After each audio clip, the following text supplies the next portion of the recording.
Assalamualaikum warahmatullahi wabarakatuh. Alhamdulillah rabbil alamin, wassalatu wassalamu ala Rasulillah wa ala alihi wa ashabihi ajma'in. Amma ba'd. Hadirin yang dirahmati oleh Allah Subhanahu wa taala, bersyukur kepada Allah karena kita masih diberikan kesempatan oleh Allah untuk melaksanakan perintah Allah dengan cara baginda Rasulullah sallallahu alaihi wasallam, yaitu salat zuhur secara berjamaah, yang mana salat merupakan perintah Allah, berjamaah adalah amalan baginda Rasulullah sallallahu alaihi wasallam. Bersalawat kita kepada Nabi Muhammad sallallahu alaihi wasallam dengan lafaz Allahumma salli ala sayyidina Muhammad wa ala ali sayyidina Muhammad. Melanjutkan kajian kita pada siang hari ini, yaitu surah Al-Anfal ayat 15. Qala Allah Ta'ala, a'udzu billahi minasy syaithanir rajim. Bismillahirrahmanirrahim. Ya ayyuhalladzina amanu idza laqitumul ladzina kafaru zahfan fala tuwalluhumul adbar. Ya ayyuhalladzina amanu, wahai orang-orang yang beriman, idza laqitum, ketika kalian bertemu, alladzina, kepada orang-orang kafaru, yang orang-orang kafir, orang-orang yang tidak percaya dengan Allah, zahfan, yang menyerang kamu, fala tuwallu, maka janganlah kamu berbalik membelakangi, hum, kepada mereka, al-adbar, maksudnya mundur. Dalam ayat ini Allah Subhanahu wa taala menjelaskan bahwa ketika setelah kemarin Allah Subhanahu wa taala menjelaskan dukungan Allah terhadap kaum muslimin dan kemenangan yang dianugerahkan kepada mereka, kemarin sudah dijelaskan oleh ayat-ayat sebelumnya bahwa orang-orang yang beriman yang mengamalkan agama Allah Subhanahu wa taala pasti akan Allah menangkan terhadap orang-orang kafir. Nah, pada ayat ini Allah Subhanahu wa taala menjelaskan hakikat kemenangan dan tugas mereka ketika menghadapi musuh, yaitu Allah menyeru kepada orang-orang beriman bahwa apabila berhadapan dengan orang-orang kafir yang sedang datang menyerang kaum muslimin, mereka dilarang lari dari pertempuran. Maksudnya jangan gentar ketika bertemu dengan mereka. Ini peringatan atau Allah Subhanahu wa taala memberitahu kepada para sahabat, ketika walaupun sebanyak apapun musuh, yakinlah innallaha ma'ana, sesungguhnya Allah bersama kita. Seberapapun banyak lawan, karena Allah sudah janji. Karena dalam ayat sebelumnya Allah sudah katakan, siapa yang membela agama Allah, maka Allah SWT akan bantu.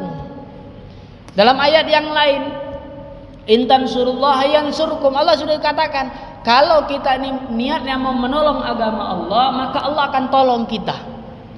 Seberapapun kesulitan yang kita hadapi, maka pasti Allah akan tolong kita. Maka jangan kita beranggapan mereka waktu perang Badar, para sahabat radhiyallahu taala anhum, mereka baru saja hijrah ke Madinah, baru 2 tahun lah anggapan. Diperintahkan untuk perang Badar. Pada saat itu pasukan Islam masih sedikit. Pada saat itu orang kafir itu banyak. Tapi apa perintah Allah? Jangan gentar. Kenapa? Posisi kita ini angkat pedang, posisi kita bergerak ini bukan untuk menyerang musuh, tapi membela agama Allah Subhanahu wa taala. Orang yang ketika membela agama Allah, maka Allah bersamanya. Ketika orang tersebut bertindak melakukan sesuatu atas dasar ia ingin membela agama Allah, menolong daripada agama Allah Subhanahu wa taala, maka yakinilah bahwa bukan lagi dia yang bergerak, tapi Allah yang bergerak akan memenangkan. Banyak terjadi peperangan peperangan-peperangan yang di luar nalar kejadiannya. Rasulullah SAW ketika perang ada belum terjadi perang, tapi ketika malam itu sudah Allah Subhanahu wa taala utus angin yang kencang memporak-porandakan semua kemah-kemah musuh. Sehingga tidak jadi perang. Belum perang sudah Allah Subhanahu wa taala menangkan. Tapi kalau kita sudah gentar duluan, kita sudah takut duluan, lihat orang kafir takut. Makanya ulama itu katakan, kita ini kalau bergerak menolong agama Allah, jangan minder. Kalau sesuatu ini yang kita lakukan atas dasar menolong agama Allah, walaupun sesuatu itu kecil, maka kalau hal itu ada ridho Allah di dalamnya, maka seluruh masalah kita akan diselesaikan oleh Allah. Kecil, kita lihat orang, makanya dalam Al-Quran itu juga Allah katakan, la yaghurrannaka taqallubul ladzina kafaru fil bilad. Kalau kita lihat orang kafir itu jangan tergiur dengan mereka. Jangan tergiur. Mondar-mandir, punya harta banyak, geraknya sedikit dapat dunia yang banyak gitu kan. Jangan takut kita dengan mereka, jangan minder dengan mereka. Mata'un qalil tsumma ma'wahum jahannam. Kenapa? Hakikatnya mereka itu mendapatkan perkara yang sedikit, nanti ujung-ujungnya akan dimasukkan ke dalam nerakanya Allah Subhanahu wa taala. Nah, yang kita lakukan walaupun kecil tapi itu besar di mata Allah Subhanahu wa taala. Jangan pernah minder. Jangan pernah minder melakukan sesuatu hal kalau sesuatu hal tersebut untuk Allah Subhanahu wa taala. Salat, berangkat ke masjid, ikut pengajian, dia akan pernah minder. Ya. Orang kafir saja mereka rela-rela susah payah, rela-rela susah payah. Saya pernah dengar cerita dari guru saya, beliau mengatakan di daerah terpencil yang mereka tidak kenal agama, tidak tahu siapa itu Tuhan. Ada orang-orang non muslim yang Kristen itu rela mendatangkan wanita untuk dinikahkan kepada kepala sukunya daripada suku tersebut untuk mengkristenkan orang-orang yang ada di sana. Itu mereka rela seperti itu. Sekarang kita jangankan mau seperti itu, kadang kita mau menunjukkan apa yang kita amalkan ini sesuai dengan agama Allah aja kita malu. Kita pakai sarung kan kadang kita malu. Kita pakai jenggot pun kadang kita malu depan orang. Ketika didatangkan seseorang pun kita malu. Kami pernah bergerak, datang orang, maaf Pak, dia orang Islam, tapi dia tidak mau ngaku, takut diajak ke masjid. Orang itu malu seperti itu. Jangankan mau mengamalkan agama, menampakkan keislaman saja orang malu pada saat ini. Kenapa? Tidak sesuai. Kita harus bangga. Kenapa? Karena yang kita lakukan ini adalah sesuatu hal yang dapat memancing ridhonya Allah Subhanahu wa taala. Jangankan mau sholat, mau menampakkan keislaman pada saat ini saja banyak orang malu. Maka jangan pernah tergiur, karena setiap sesuatu kalau kita lakukan atas dasar keimanan kepada Allah Subhanahu wa taala, pasti Allah Subhanahu wa taala akan menolong kita. Sesulit apapun. Nah, Pak Yai juga pernah saya sampaikan, kalau di dunia ini orang-orang itu mulia, orang-orang kafir yang mereka diberi harta banyak, ya kan? Mereka menganggap itu sebuah kemuliaan. Kalaulah sesuatu hal tersebut adalah sesuatu yang mulia, maka yang pertama kali Allah Subhanahu wa taala akan berikan kemuliaan itu kepada Nabi Muhammad SAW, akan ambil duluan. Tapi Nabi Muhammad ketika ditawarkan oleh Allah, mau ndak ini gunung Uhud dijadikan emas, ikut kamu kemana-mana? Apa yang dipilih oleh Nabi? Nabi ndak pilih harta. Nabi nggak pilih harta. Nabi katakan, aku mau jadi seorang nabi yang hamba, mau makan sebagaimana makannya hamba. Nabi pun makan duduk di bawah, makannya pakai tangan. Ini menandakan apa? Sesuatu yang kita dapatkan di dunia ini, keduniaan yang didapatkan oleh orang-orang kafir sana, itu sebenarnya bukan kemuliaan tetapi kehinaan bagi mereka. Bahkan dalam Al-Quran dikatakan itu diibaratkan istidraj. Di dunia senang-senang, Allah berikan, Allah berikan, Allah berikan, Allah berikan. Nanti ibarat kandang tikus, ya, kita mau jerat tikus, yang diberikan itu apa? Bukan jerat itu dihiasi dengan sesuatu hal yang cantik, yang bisa tikus itu suka. Kasih ikan asin, kasih makanannya lah. Dikasih makan dulu. Ketika sudah makan, udah kenyang, ternyata itu jebakan. Begitu juga orang-orang kafir.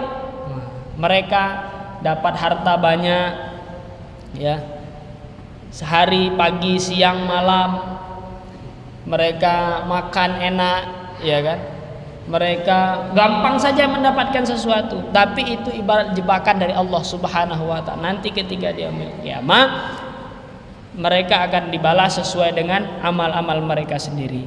Maka kata Allah, jangan pernah minder di hadapan orang kafir. Jangan pernah kita menutupi daripada keislaman kita. Jangan. Kita ini mulia karena Allah katakan inna akramakum indallahi atqakum. Yang mulia itu bukan mereka yang mendapatkan harta kekayaan yang banyak, tidak, tetapi orang yang paling bertakwa kepada Allah Subhanahu wa taala. Ini yang banyak kita lupa. Yang banyak kita lupa, yang banyak kita tinggalkan. Pada saat ini kita menampakkan keagamaan kita pun malu. Ini sudah Allah Subhanahu wa taala jelaskan. Maka kita harus bersemangat mengamalkan ini agama. Karena setiap satu langkah kalau kita kerjakan atas dasar cinta kepada Nabi, cinta kepada Allah, itu kata Allah Subhanahu wa taala, bukan dia lagi yang bergerak, bukan dia lagi yang berbicara, bukan dia lagi yang memegang. Kata Allah, aku akan menjadi matanya yang mana matanya melihat, aku akan menjadi tangannya yang mana tangannya memegang, menjadi kakinya yang kakinya melangkah. Mananya apa? Matanya, tangannya, kakinya itu dibimbing oleh Allah Subhanahu wa taala. Nah, pada saat ini kita lihat zaman akhir ini, banyak di luar sana yang mereka meninggalkan daripada agama Allah Subhanahu wa taala. Ketika Nabi meninggal, apa yang Nabi risaukan? Ada 3 perkara. Ummati as-shalah an-nisa an-nisa. Terbukti ummati, kata Nabi sallallahu alaihi wasallam, umatku. Ketika kenapa Nabi sallallahu alaihi wasallam merisaukan umat? Akan datang suatu zaman nanti umat Rasulullah SAW akan meninggalkan daripada ajaran-ajaran Rasulullah SAW. As-shalah itu bagaimana? Apa maksudnya? Akan datang suatu zaman umat ini akan berbondong-bondong meninggalkan sholat. Azan bukan lagi suara azan, tapi mereka seperti mendengarkan suara-suara seperti knalpot motor yang lewat. Jadi nggak ada gairah, nggak ada masukan dalam tubuhnya. Yang terakhir an-nisa. Nabi juga risau dengan para wanita. Akan datang masanya yang Nabi pada saat itu bersusah payah mengangkat derajat para wanita, tapi akan datang masanya nanti wanita-wanita menghinakan diri mereka sendiri. Maka ini yang harus kita perjuangkan. Ketika kita rindu dengan seseorang, kita lihat, rindu dengan anak, rindu dengan siapa saja kita rindu. Ketika kita melihat sesuatu yang menyerupainya, maka kita akan senang, akan terobati rindu kita. Tapi begitu juga sama dengan Allah. Allah itu rindu di masa ketika kehidupan Nabi Muhammad SAW, di masa para sahabat yang mereka tidak gentar berada di hadapan orang kafir. Mereka tidak gentar sama sekali walaupun diancam. Hari ini kita tidak diancam. Kenapa Allah perintahkan jangan gentar? Ada yang mengancam. Pada saat itu Nabi mau keluar saja, dilempar di sana, dicaci, dimaki, diancam, mau dibunuh. Abu Dzar Al-Ghifari pada saat itu ketika dia menyatakan keislamannya, asyhadu an la ilaha illallah, dari segala penjuru memukuli Abu Dzar Al-Ghifari sampai pingsan. Sampai pingsan. Pada saat ini nggak ada yang ngancam kita, nggak ada yang mau kamu kalau ke masjid aku bunuh, kamu kalau ke masjid nanti aku lempar batu, nggak ada. Tidak ada yang. Kenapa kita masih malu untuk menampakkan keagamaan itu? Kenapa kita masih malu untuk menampakkan hal itu? Maka ini yang kita perjuangkan, tampakkan. Ketika Allah Subhanahu wa taala melihat sesuatu perkara yang dulu pernah ada di zaman Rasulullah, di zaman sahabat, maka Allah akan senang lihat kita. Nah, ketika Allah sudah senang, maka seluruh apa yang kita minta. Orang itu kalau yang kita kejar itu ridho Allah. Kalau Allah sudah senang, kita sudah selesai.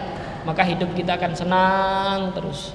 Maka walaupun kita tinggal di satu perkara, di satu tempat yang mereka tidak senang dengan kita, mereka mengejek-ngejek kita ketika kita berangkat mengamalkan agama, mereka menganggap kita ini dan itu, maka ingat, pada saat ini kita bukan di zaman Rasulullah, bukan di zaman sahabat yang dulu diancam sampai dibunuh, tidak.